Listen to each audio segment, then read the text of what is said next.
How F-22 stealth fighter jets could work with the Navy to win wars. The F-22 is one of the world's best fighters. But are there enough of them to go out to sea and work with the Navy? Hey guys, welcome back to Offbeat. I'm John Roy. Let's talk about F-22 stealth fighter jets. But before going into details, please hit like, share and subscribe to my channel. Thanks. Should an entire US Navy carrier strike group finds itself in a great power war on the open ocean, it seems possible that surface ships might struggle to defend against attacks from enemy 5th-generation stealth fighters.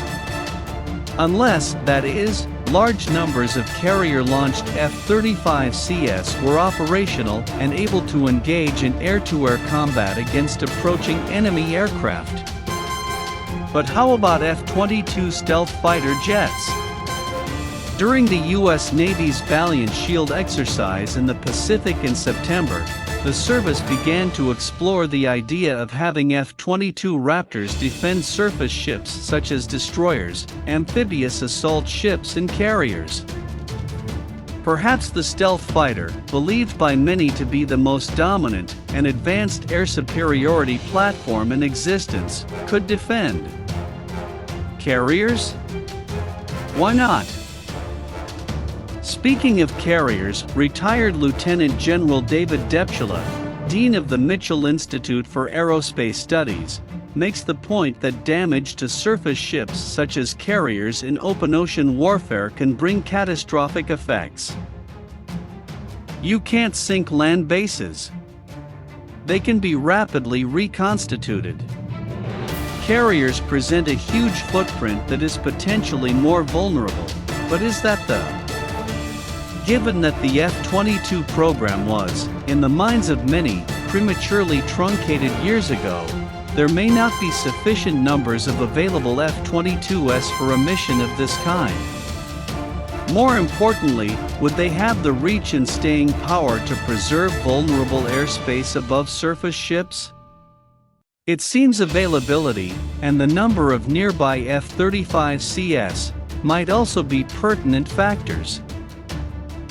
For the first time, the Joint Valiant Shield exercise included an Army unit focused on multi-domain operations, and the event tested air-ground-sea networking technologies merging Navy ships, Poseidon spy planes, and even mine warfare-capable B-52s to conduct integrated operations.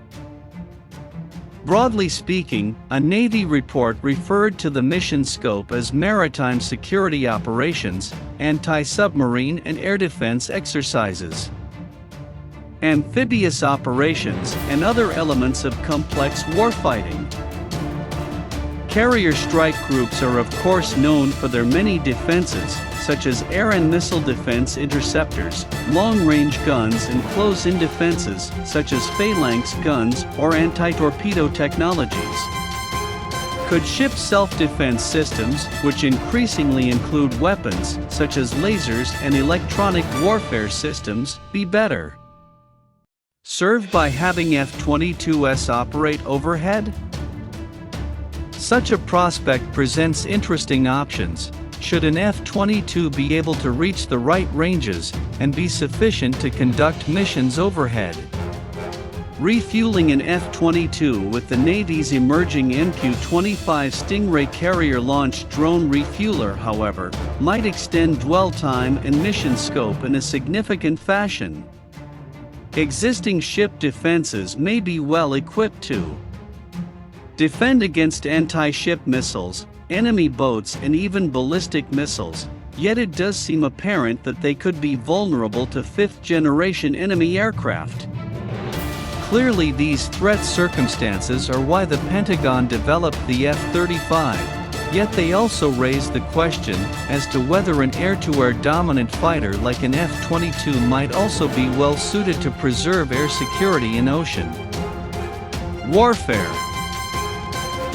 Certainly the advent of Russian and Chinese 5th-generation stealth aircraft changed the threat equation in a substantial way, Regarding the kinds of attacks possibly faced by surface ships, China, for instance, is fast-tracking a carrier-launched variant of its J-31 to rival the F-35B.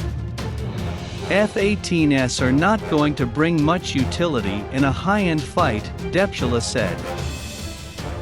Thank you so much for watching analysis video.